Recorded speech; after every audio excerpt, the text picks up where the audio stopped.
وقتتون بخیر عزیزانم. امیدوارم که حالتون عالی باشه.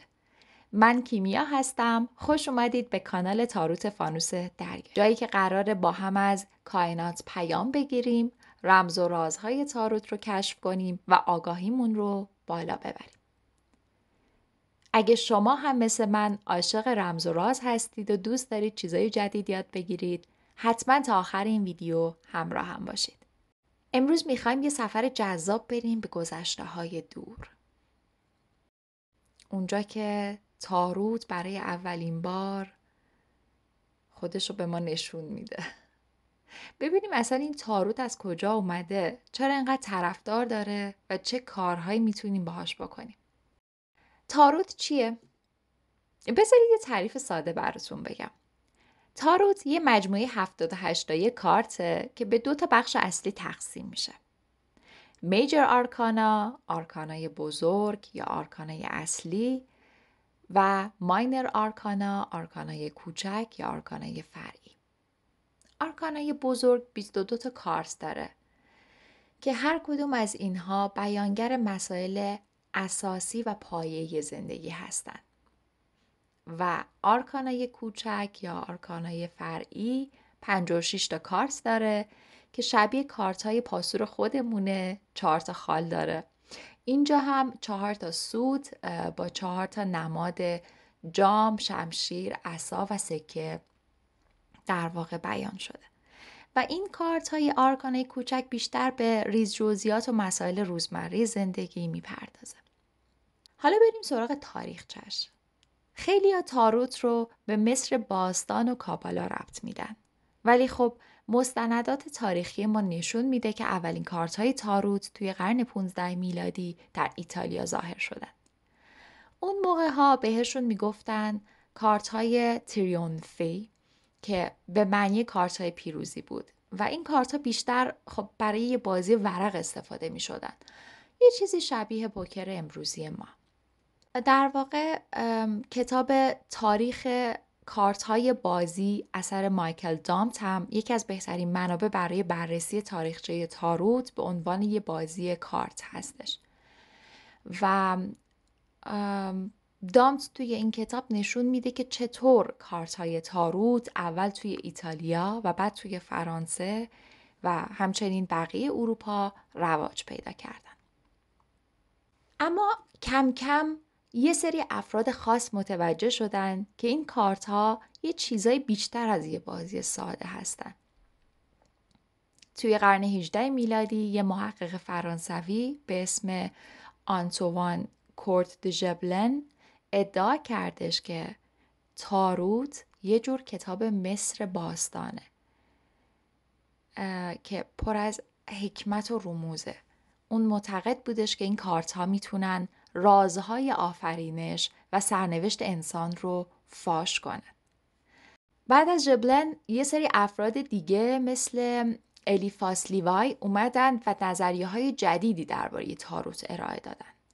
لیوای تاروت رو به کابالا و علوم غریبه ربط دادش و گفتش که این کارتا یه جور الفبای تصویری هستن که میتونن با ناخودآگاه ما ارتباط برقرار کنن. توی کتاب تعالیم و آیین‌های جادوی متعالی لیوای به طور در واقع مفصل درباره ارتباط تاروت و کابالا صحبت میکنه.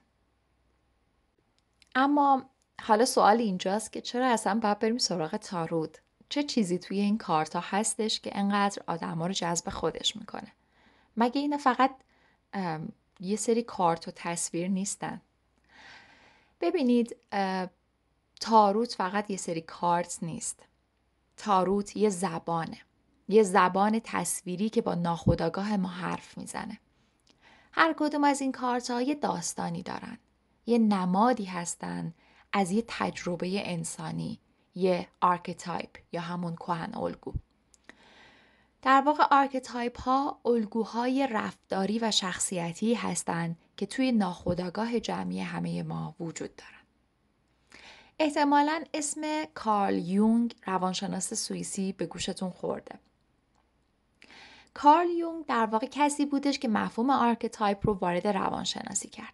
یونگ معتقد بودش که تاروت میتونه به ما کمک کنه تا آرکتایپ های فعال توی زندگیمون رو بشناسیم و باهاشون ارتباط برقرار کنیم. یکی دیگه از مفاهیم مهمی که یونگ مطرح کردش بحث همزمانی یا سینکرونیسیتی بودش. همزمانی یعنی چی؟ یعنی یه وقتایی یه سری اتفاقات تو زندگی ما میفته که به ظاهر هیچ ربطی به هم ندارن. ولی یه جورایی انگار یه نیروی بزرگتر داره اونا رو کنار هم میچینه. مثلا فرض کنید که شما دارید به یه دوست قدیمی فکر میکنید یا همون دوستتون یهو زنگ میزنه. تعارض هم یه جورایی میتونه این همزمانی ها رو به ما نشون بده. وقتی ما کارت ها رو میچینیم و ازشون سوال میپرسیم، انگار داریم با یه نیروی هوشمندتر ارتباط برقرار میکنیم که میتونه جواب سوالای ما رو از طریق کارت ها بده. خب حالا ببینیم با تاروت چه کارهایی میتونیم بکنیم و تاروت چه کاربردهایی داره که میتونه تو زندگی به ما کمک کنه. احتمالاً خیلی از شما عزیزان تصور میکنید که تاروت ابزاری برای پیشگویی آینده هستش و اکثراً وقتی که اسم تاروت رو میشنون همین پیشگویی تو ذهنشون تداعی میشه. ببینید تاروت میتونه یه دید کلی از آینده بهمون بده. یعنی یه جورایی تاروت ابزاری برای خلق آینده هستش. ولی پیشبینی آینده با تاروت به 2 دلیل کارآمد نیست و خیلی صحیح نیست اینجوری بخوایم بهش نگاه کنیم. بحث اول بحث عدم دقت. یعنی ببینید مثلا ممکنه شما تاروت به شما بگه که در ماه خرداد خونه‌ای می‌خرید. اما خب اگه دست رو دست بذارید و اقدامی نکنید که خب این پیشبینی محقق نمیشه. مورد دوم بحث اینه که یه جورایی اتکا به تاروت برای پیشبینی آینده شما رو از اتکا به خودتون و شهودتون باز میداره. پس ما باید به این دید نگاه کنیم. ما خودمون هستیم که آینده رو میسازیم.